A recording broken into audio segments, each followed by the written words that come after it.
Hello বন্ধুরা, good afternoon. আর একটা নতুন ব্লগে তোমাদের সবাইকে স্বাগত। তো আজ বান্ধবীর মেয়ের বার্থডে, তাই বান্ধবীর বাড়ি চলে এসেছি।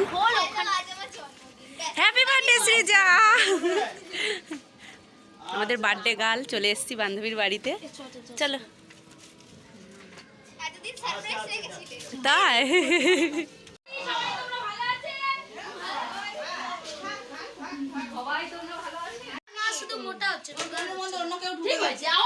এই যে আমাদের চুমকি রানী সেজে গুজে রেডি হয়ে গেছে। ও মেয়ের বার্থডে মনে হচ্ছে যেন ওরই বার্থডে।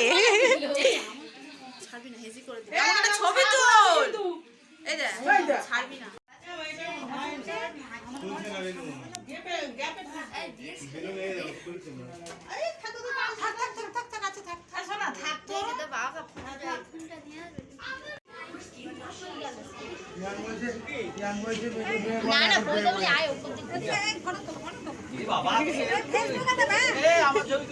ফেসবুকে আমার ইউটিউব চ্যানেল আছে, ইউটিউবে দেবো।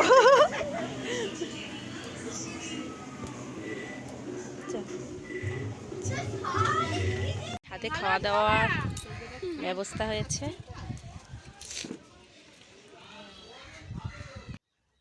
আর এই যে বার্থডে গার্লের জন্য কেক চলে এসছে। এই কেকটা ওর মাসিমণি ওকে গিফট করেছে জন্মদিনে। আর এই যে ডেকোরেশনটা ওর মাসির ছেলে দাদা করে দিয়েছে। আর এই যে আমাদের শ্রীদেবীর ছোট্টবেলার ফটোগুলোকে সব সাজিয়েছে সুন্দর করে। ডেকোরেশনটা এত সুন্দর করেছে, খুব সুন্দর হয়েছে। ওর দাদা নিজে হাতে এত সুন্দর করে সাজিয়েছে।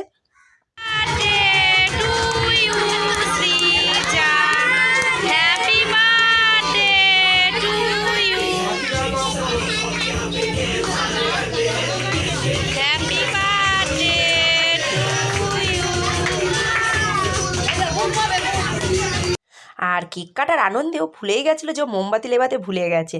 আর দেখ অনেকজন বলেছিল, তা দুপুরবেলা যে কজন এসছে রাত্রিবেলাও আসবে। তা ওর বার্থডে ছিল অক্টোবরের 18 তারিখে, কিন্তু তখন পুজোর সময় পড়ে যায় বলে ওর মারা করেনি, তাই এখন করছে।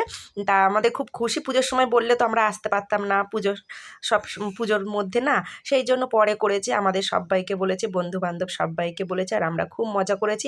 আমাদের দুপুরবেলা নিমন্ত্রণ, দুপুরবেলা খাওয়া দাওয়া করে পুরো সন্ধ্যেবেলা বাড়ি এসেছি। আর আমরা খুব মজা করি বন্ধুরা মিলে যখন এক জায়গায় হই, তা মজার কোনো সীমাই থাকে না। দেখো আমার ছেলে শ্রীদেবীকে কেক খাইয়ে দিচ্ছে। ওর নাম সৃজা, আমরা ভালোবেসে সবাই ওকে শ্রীদেবী বলে ডাকি।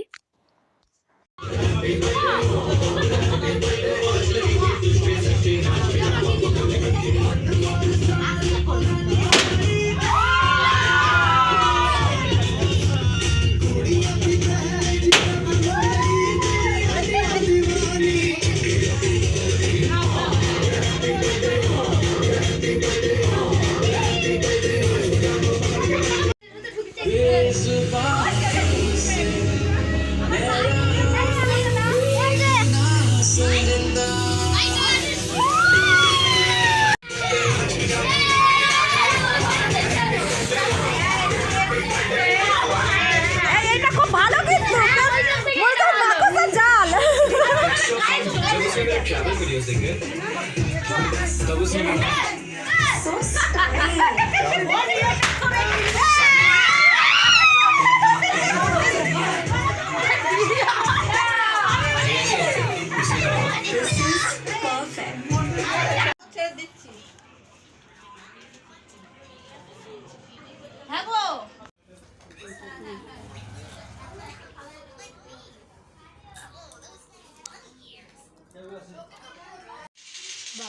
বাবা সৃজার ঘুম পেয়ে গেছে।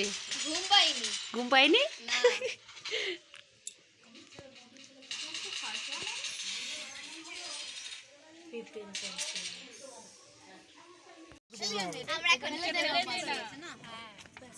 এই শোনো টাকা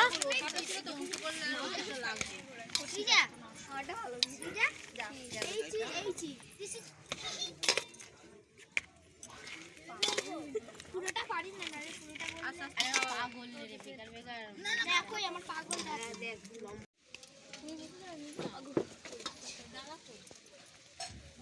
সৃজা। এই সৃজা টাকা, শুভম টাকা, সায়ন টাকা। টাকানোর ইচ্ছা নেই, আগে খেয়ে নি তারপরে বাড়ি যাবো।